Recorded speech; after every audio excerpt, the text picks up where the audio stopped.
سمجھنے کی ہے۔ اسلام کس کو کہتے ہیں؟ آپ نے بہت ساری اسلام کی تعریفیں سنی ہیں، ساری اپنی جگہ صحیح ہیں۔ اسلام دین کا نام ہے، اسلام سلامتی سے نکلا ہے، اسلام is a name of peace, Islam is a religion, تمام کی تمام باتیں اپنی جگہ درست ہیں۔ لیکن میں ایک اور تعریف آپ کے سامنے کرنا چاہتا ہوں، ایک اور ڈیفینیشن آپ سے ذکر کرنا چاہتا ہوں، جو ہو سکتا ہے آپ میں سے کئی لوگوں نے سنی بھی ہو، کہ Islam is a complete code of life. اسلام ایک مکمل ضابطۂ حیات ہے۔ زندگی کی پہلی سیڑھی سے، سانس جہاں سے لینا شروع کی ہے، پیدائش سے لے کے موت تک، right starting from our birth till our death, زندگی گزارنے کے ایک ایک طریقے اور سلیقے کو سکھلانے والے دین کا نام دین اسلام ہے۔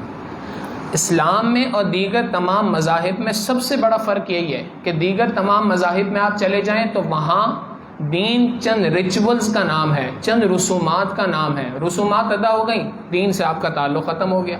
مثال کے طور پہ کرسچینٹی کی بات کریں تو وہاں پر یہ ہے کہ جی آپ نے ویکینڈ کے اوپر جانا ہے چرچ میں، چند رسومات ہیں ان کو ادا کرنی ہے، اس کے بعد آپ کا اور دین کا تعلق ختم۔ ہندوازم کو دیکھ لیں، وہاں پر بھی اسی طریقے سے مندر جانا ہے، چادر چڑھانی ہے، فلاں کام کرنا ہے، اور اس کے بعد آپ کا اور دین کا تعلق اگلے سنڈے کو ہوگا، اگلے ویکینڈ کے اوپر ہوگا۔ ایسے ہی ہوتا ہے نا۔ جبکہ اس کے مقابلے میں ہم اگر بات کریں دین اسلام کی تو دین اسلام میں یہ بات نہیں ہے۔ دین صرف نماز، روزہ، زکوٰۃ، حج کا نام نہیں ہے۔ بدقسمت یہ ہم نے بھی دین اسلام کو اسی طریقے سے ایک دین سمجھ لیا جو چند رسومات کا نام ہے۔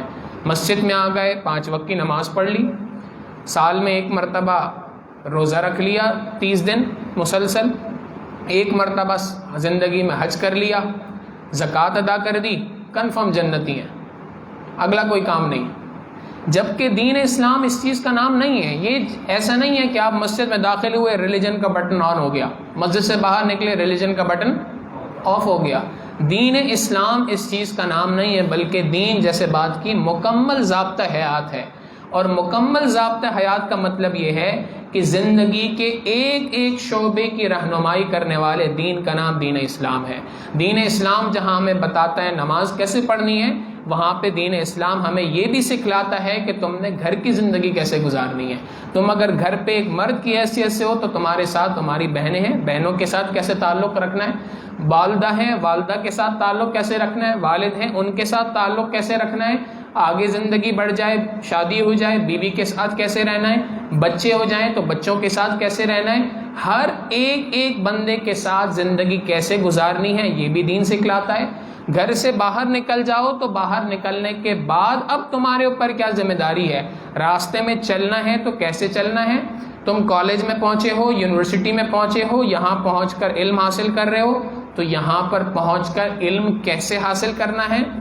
اس کے بعد اگر آپ مارکیٹ میں جاتے ہیں اور جا کر ٹریڈنگ کرتے ہیں، سیل پرچیز کرتے ہیں، کوئی چیز خریدتے اور بیچتے ہیں تو خریدنا کیسے ہے، بیچنا کیسے ہے، جاگنا کیسے ہے، سونا کیسے ہے، اٹھنا کیسے ہے، زندگی گزارنے کے ایک ایک طریقے اور سلیقے کو بتلانے والے دین کا نام دین اسلام ہے۔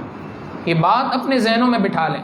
ہو ہی نہیں سکتا کہ ہماری زندگی کا کوئی سٹیپ ہو، کوئی کام ہم کرنا چاہتے ہیں اور دین کی رہنمائی اس سلسلے میں نہ ملتی ہو، ہمیں نہ معلوم، ایک الگ بات ہے، لیکن اس کے بارے میں کسی قسم کی کوئی گائیڈنس اسلام نہیں دیتا، ممکن نہیں ہے نہیں ایسا۔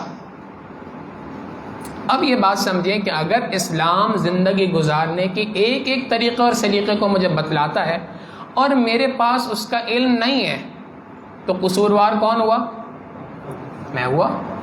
اگر مجھے نہیں معلوم تو یہ قصوروار میں ہی ہوا۔ کل قیامت کے دن اللہ کو یہ جواب نہیں دے سکتے ہم کہ مجھے نہیں پتا تھا۔ میں ایک چھوٹی سی مثال دوں، آپ یہاں پہ جو آئے ہیں، کالج میں آتے ہیں، تو آپ میں سے کتنے جو بائک پہ آتے ہیں، بائک یوز کرنے والے کتنے ہیں؟ آہستہ اسٹارٹ اٹھ رہے ہیں، شروع میں کنفیوز ہے کیا ہے؟ اچھا چلیں، آپ یہ بات سمجھیں کہ آپ بائک چلا رہے ہیں اور شاید یہاں پر اتنا رواج ابھی دیکھنے میں نہیں آیا، ٹریفک سارجنٹ یہاں ہوتے ہیں شہر کے اندر؟ اچھا، آپ کسی بڑے شہر کی طرف چلے جائیں، لاہور کی طرف چلے جائیں، اسلام آباد کی طرف چلے جائیں، وہاں آپ کو ٹریفک پولیس نظر آتی ہے، موٹر وے پہ بھی ہوتی ہے۔ اب آپ سمجھیں کہ آپ بائک چلا رہے ہیں، ہیلمٹ آپ نے نہیں پہنا ہوا، پولیس والے نے ٹریفک سارجنٹ نے آپ کو روکا، آپ سے کہتے ہیں جناب آپ کا چلان ہوگا، کیوں ہوگا بھائی؟ ہیلمٹ نہیں پہنا ہوا۔ آپ نے پوچھا بھائی ہیلمٹ پہننا کیا قانوناً ہیلمٹ کا نہ پہننا قانوناً جرم ہے؟ جی ہاں، ہیلمٹ کا نہ پہننا قانوناً جرم ہے۔ جی سوری مجھے پتہ نہیں تھا۔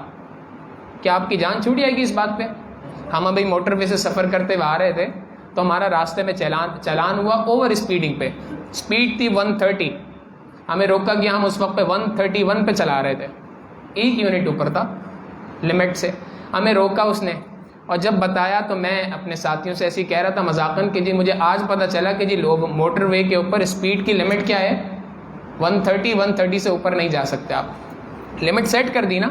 کیا میں کہہ سکتا ہوں پولیس والوں کو کہ جی مجھے نہیں معلوم تھا، سوری آئی ڈیڈنٹ نو، اس لیے معاف کر دیجئے نیکسٹ ٹائم نہیں ہوگا؟ کہہ سکتا ہوں چلان کٹنا بند ہو جائے گا؟ نہیں۔ کیوں نہیں ہوگا؟ وہ کہیں گے جناب جس قانون کی کتاب میں یہ بات لکھی ہے کہ اوور اسپیڈنگ منع ہے، جس قانون کی کتاب میں یہ بات لکھی ہے کہ ہیلمٹ نہ پہننا جرم ہے، اسی قانون کی کتاب میں یہ بات بھی لکھی ہے کہ ignorance of law is not an excuse. ہے یہ بات؟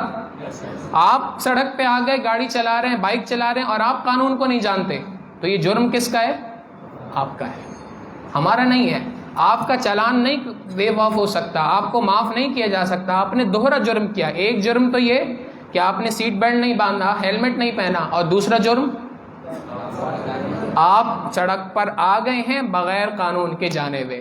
تو کل قیامت کے دن ہم اللہ کو اگر یہ بات کہیں کہ اللہ فلاں کام ایسے کرنا تھا، سوری مجھے پتہ نہیں تھا، تو وہاں کل قیامت کے دن بھی مجھ سے اور آپ سے یہی بات کی جائے گی کہ ignorance of law is not an excuse. آپ کی ذمہ داری تھی دنیا کے اندر آئے تو دنیا میں آنے کے بعد اس دین کو جاننا آپ کی ذمہ داری تھی، آپ نے نہیں جانا دین کو تو قصوروار آپ خود ہیں۔ اللہ رب العزت نے دین ہم تک پہنچا دیا، کس شکل میں؟ قرآن کریم کی شکل میں، اللہ کے رسول صلی اللہ علیہ وسلم کے فرامین کی شکل میں۔ قرآن کو ہم اگر نہیں جانتے تو نہ جاننا کس کا قصور ہے؟ میرا اور آپ کا قصور ہے۔ ہم اگر قرآن کریم سے اپنا کنیکشن نہیں جوڑ رہے تو کنیکشن کا نہ جوڑنا میرا اور آپ کا قصور ہے۔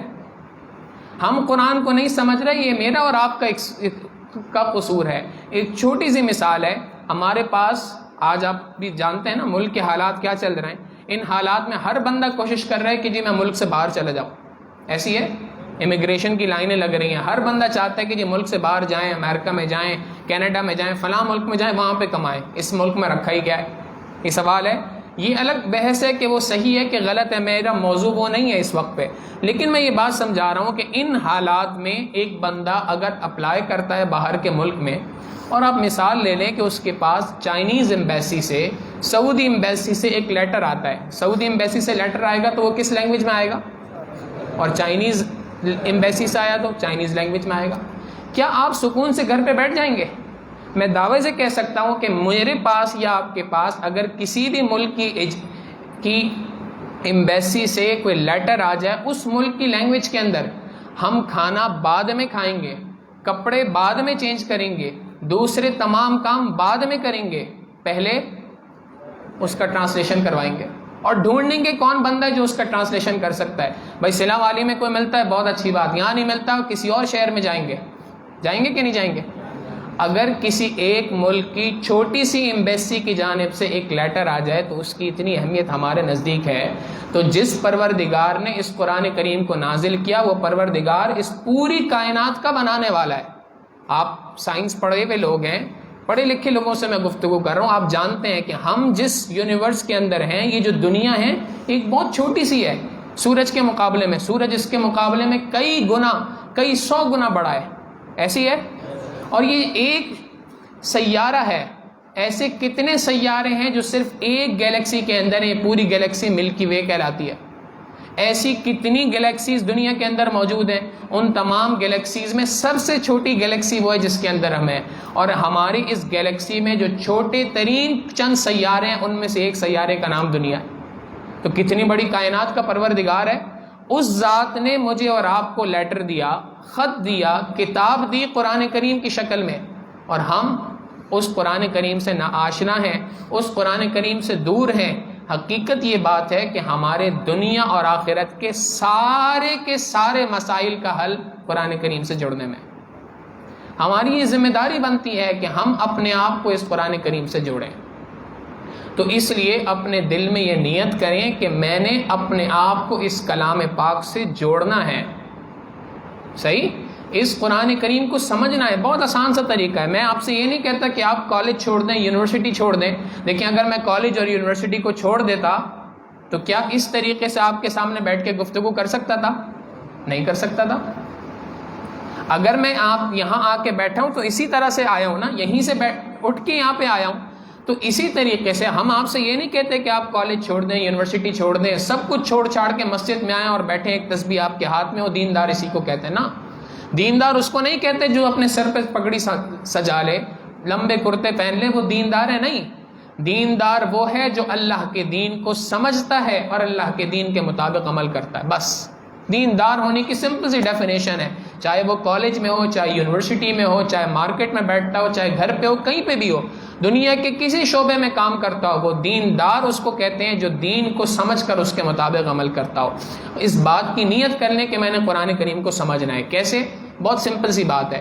آپ قرآن کریم کی مختلف تفاسیر موجود ہیں، انگلش میں بھی ہیں، اردو میں بھی ہیں۔ میں ایک چھوٹی سی مثال آپ کو دوں۔ اردو کے اندر سب سے آسان، سمپلیفائڈ لینگویج کے اندر آسان ترجمہ قرآن حضرت شیخ الاسلام مفتی محمد تقی عثمانی صاحب دامت برکاتہم العالیہ کی کتاب ہے، آسان ترجمہ قرآن۔ انٹرنیٹ پہ آپ کو PDF میں بھی مل جائے گی۔ روزانہ نیت کر لیں میں نے ایک آیت سمجھنی ہے، قرآن ایک آیت پڑھیں، اس کا ترجمہ پڑھیں، اس کی تشریح پڑھ لیں۔ کتنی دیر لگے گی؟ میکسیمم 10 منٹ، اس سے زیادہ نہیں لگنے۔ ایک آیت روزانہ پڑھنے کی نیت کر لیں۔ روزانہ ایک آیت پڑھوں گا، اس آیت کو سمجھوں گا، اس آیت کے مطابق اپنی زندگی کو عمل پیرا رہوں گا۔ آپ یقین جانیں، آپ کو اپنی زندگی میں ایک انقلاب برپا ہوتا ہوا محسوس ہوگا۔ اس دن آپ کو سمجھ میں آئے گی بات کہ یار دین صرف اس چیز کا نام نہیں ہے کہ آپ مسجد کے اندر آ جاؤ۔ سارے لوگ مسجد میں آ کے نماز پڑھانے والے ہوں تو پڑھے گا کون؟ سارے لوگ اگر مسجد میں بیٹھ جائیں تو باہر بازاروں کے کام کون کرے گا؟ دین صرف مسجد میں بیٹھنے کا نام نہیں ہے، بلکہ دین اپنی زندگی کے جس فیلڈ کے اندر آپ ہیں اس کے اندر ایکسیلنس پیدا کرنے کا نام ہے۔ کیا میری یہ بات گزارش سمجھ میں آ رہی ہے؟ ایک آخری چھوٹی سی بات کر کے بات کو مکمل کروں گا۔ یہ چھوٹی سی بات اس لیے ہم اور آپ کئی مرتبہ چونکہ پڑھے لکھے لوگ ہیں نا، ہر چیز ہم نے پڑھی لاجک کے ساتھ، ہر چیز کی لاجک ڈھونڈی ہے، تو ہم کئی مرتبہ دین کے اندر بھی لاجک ڈھونڈنے کی کوشش کرتے ہیں۔ ایک چھوٹی سی بات آپ کے سامنے ذکر کر کے بات کو مکمل کروں گا۔ اس بات کو آپ سمجھ لیں تو آپ کو دین اسلام پر آنے والے اعتراضات کا سامنا نہیں کرنا پڑے گا۔ اور وہ چھوٹی سی بات یہ ہے کہ دنیا میں جب کبھی بھی کہیں قانون بنایا جاتا ہے تو قانون کے اندر دو چیزیں ہوتی ہیں، ایک ہوتا ہے قانون کا آبجیکٹو اور ایک ہوتا ہے وہ قانون، ایک ہوتا ہے رول، ایک ہوتا ہے آبجیکٹو آف دا رول۔ صحیح، یہ دو چیزیں ہوتی ہیں۔ مثال کے طور پہ ایک چھوٹی سی مثال ہے، دنیا کے اندر ایک مسئلہ تھا کہ بھائی جب گاڑیاں چلنا شروع ہوئیں تو گاڑیوں کے حادثات ہو جاتے ہیں، ایکسیڈنٹس ہو جاتے ہیں، تو ان حادثات اور ایکسیڈنٹ سے بچنے کے لیے ایک قانون بنایا گیا، اس قانون کا نام ہے ٹریفک رول۔ ریڈ لائٹ کا مطلب سٹاپ اور گرین کا مطلب گو، یہی ہے نا۔ یہ اب رول کیا ہے؟ Red means stop, green means go, یہ رول بنا دیا۔ آبجیکٹو کیا ہے اس کا؟ حادثات سے بچنا، ٹو اوائڈ دی ایکسیڈنٹس۔ ایک ہے مقصد، ایک ہے قانون، رول۔ آبجیکٹیوز الگ چیز ہیں، رول الگ چیز ہے۔ اب آپ ذرا ایک بات سمجھیں، پاکستان کے کیس میں اس بات کو سمجھنا ذرا مشکل کام ہے، باہر کی دنیا میں چلے جاتے ہیں آپ، کسی باہر کے کسی ملک کے اندر، امریکہ میں، آسٹریلیا میں، دبئی میں کہیں ٹریول کر رہے ہیں اور رات کا وقت ہے، ٹریفک بالکل نہیں ہے، سناٹا چھایا ہوا ہے، اور سامنے سے سگنل آیا، سگنل کے اوپر ریڈ لائٹ ہے۔ اب آپ ریڈ لائٹ کو دیکھ کر رول کیا کہتا ہے؟ رک جاؤ۔ رول تو یہی تھا، آپ نے رائٹ پہ دیکھا، لیفٹ پہ دیکھا، فرنٹ پہ دیکھا، بیک پہ دیکھا، کہیں کوئی گاڑی نہیں ہے۔ اب آپ نے فوراً جو ہے نا وہ ارسطو والا دماغ لگایا، آپ نے فوراً کہا یار یہ رول بنایا گیا ہے کہ red means stop, green means go, یہ رول بنایا گیا ہے اس مقصد کے لیے تاکہ حادثات سے بچا جائے. اگر میں آج اس اصول کو توڑوں گا تو جو مقصد تھا وہ مقصد فوت نہیں ہوگا, آبجیکٹو فلفل ہوگا. لہٰذا اس آبجیکٹو کو سامنے رکھتے ہوئے میں سگنل توڑ دیتا ہوں. آپ نے سگنل توڑ دیا, کیا ہوگا؟ آپ گھر بعد میں پہنچیں گے, ٹکٹ پہلے گھر پہنچا ہوگا, چالان پہلے گھر پہنچا ہوگا, ایسی ہے. اور وہ آپ کو بتائیں گے جی کل کورٹ میں حاضر ہوں, وہاں پہ صفائی پیش کریں اور ساتھ میں چالان بھریں. آپ نیکسٹ ڈے کورٹ میں جاتے ہیں, جج کو سمجھاتے ہیں جی میں نے اگر یہاں پہ رول توڑا تھا تو ایسے نہیں توڑا تھا, میں نے یہ دیکھا تھا کہ یہ رول بنایا کیوں ہے آپ نے, آبجیکٹو کیا ہے. اس آبجیکٹو کو سامنے رکھتے ہوئے میں نے دیکھا آبجیکٹو فلفل ہو رہا ہے, اس وجہ سے میں نے رول کو توڑا ہے. تو کیا معافی ہو جائے گی؟ نہیں ہوگی. آپ کو بتلائی جائے گی بات کہ جی دنیا میں اصول یہ ہے کہ رول بنائے جاتے ہیں آبجیکٹو کی وجہ سے. اگر آبجیکٹو ہی نہ ہو تو رول ہی نہ بنے. صحیح؟ تو رول بنائے جاتے ہیں آبجیکٹو کی وجہ سے, لیکن جب ایک مرتبہ آبجیکٹو کی وجہ سے رول بن گیا, اب آبجیکٹو کو نہیں دیکھا جائے گا بلکہ کس کو دیکھا جائے گا؟ رول کو دیکھا جائے گا, مقصد کو دیکھا جائے گا. شریعت مطہرہ نے بھی یہی معاملہ کیا ہے. شریعت مطہرہ میں 5 مقاصد ہیں جن کی بنیاد پہ پورے کی پورے قرآن کریم میں, احادیث میں جو مختلف اصول رولز آئے ہیں. پہلا مقصد دین کی حفاظت, دوسرا مقصد جان کی حفاظت, تیسرا مقصد نسل کی حفاظت, نسل کی نسب کی حفاظت, چوتھا مقصد عقل کی حفاظت, پانچواں مقصد مال کی حفاظت. یہ 5 مقاصد ہیں جن کی بنیاد پہ شریعت مطہرہ نے اصول بیان کیے ہیں. مثال کے طور پہ شریعت نے کہا شراب نہ پیو, کیوں نہ پیو؟ عقل کی حفاظت کی بنیاد پہ. عقل کی حفاظت نہیں رہتی نا, عقل خراب ہو جاتی ہے. تو ایک آبجیکٹو تھا عقل کی حفاظت. عقل کی حفاظت کی وجہ سے ہر وہ چیز جو عقل کی حفاظت کے خلاف ہوگی اس کو منع کر دیا. لہٰذا کیا بتلا دیا؟ شراب حرام ہے. اب اگر آپ یہ بات کہیں کہ یار شریعت نے شراب کو حرام قرار دیا, کیوں؟ عقل خراب ہوتی ہے, اور عقل خراب کب ہوگی؟ جب نشہ چڑھے گا. ایسی ہے؟ تو میں اگر سوچوں یہ بات کہ یار نشہ تو چڑھتا ہے آدھا گلاس شراب پینے کے بعد سے, اس سے پہلے نہیں چڑھتا, تو میں آدھا گلاس پی سکتا ہوں. کیا یہ میرا یہ لاجک بنانا درست ہے؟ دنیا کا ہر شخص کہے گا کہ بھائی اگرچہ شریعت مطہرہ نے آبجیکٹو بنایا ہے کسی رول کی وجہ سے, لیکن جب ایک مرتبہ رول بن گیا تو اب آبجیکٹو کو نہیں دیکھا جائے گا بلکہ رول از رول ناؤ.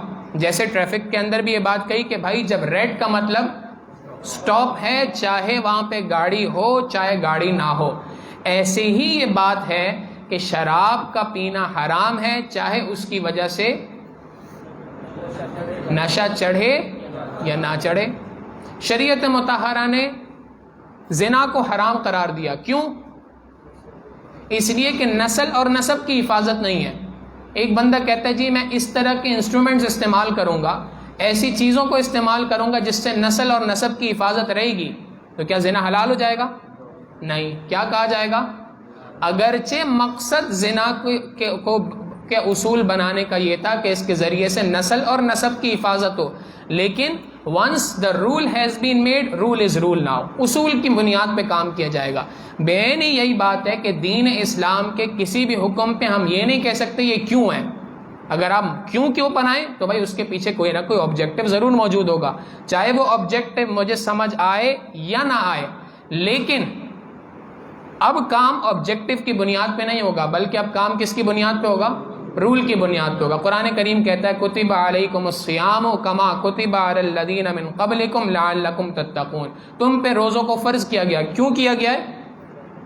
لعلکم تتقون, تاکہ تم تقوی والی زندگی گزارو. میں کہتا ہوں ایک بات کہ بھائی میں تو دنیا کا متقی ترین انسان ہوں, سپرلیٹو ڈگری تقوی کی جو ہے نا وہ میرے اندر پائی جاتی ہے, لہٰذا کل سے روزے نہیں رکھوں گا. تو کیا صحیح ہو جائے گی یہ بات؟ ہم یہ بات کہیں گے کہ بھائی آپ کے اندر تقوی ہے یا نہیں ہے.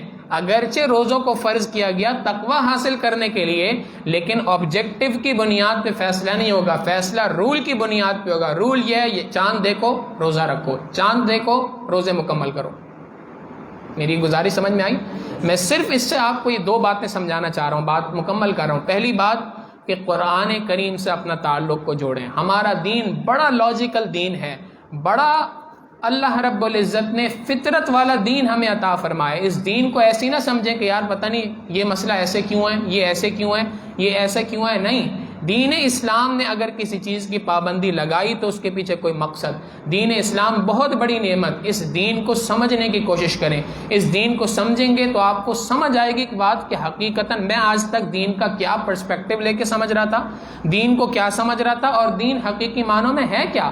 اس کے لیے قرآن کریم کا مطالعہ کریں, علماء کے ساتھ اپنا رابطہ جوڑیں. 2 کام. اور تیسری بات میں نے آپ سے یہ کہی کہ دین اسلام پر ہمارے آنے والے اعتراضات کے جوابات ہمیں اس بات سے مل جائیں گے کہ جی ایک چیز ہے رول, ایک چیز ہے آبجیکٹو. آبجیکٹو کی بنیاد پہ رول بنایا جاتا ہے, لیکن رول کی بنیاد پر زندگی گزرے گی, آبجیکٹو کی بنیاد پہ زندگی نہیں گزرے گی. اللہ رب العزت سے دعا ہے کہ پروردگار عالم ہمارا یہاں مل بیٹھنا, ان باتوں کو سمجھنا قبول فرمائے. وآخر دعوانا ان الحمد للہ رب العالمین. دعا کر لیجئے. سبحان ربی العلی وہاب اللہ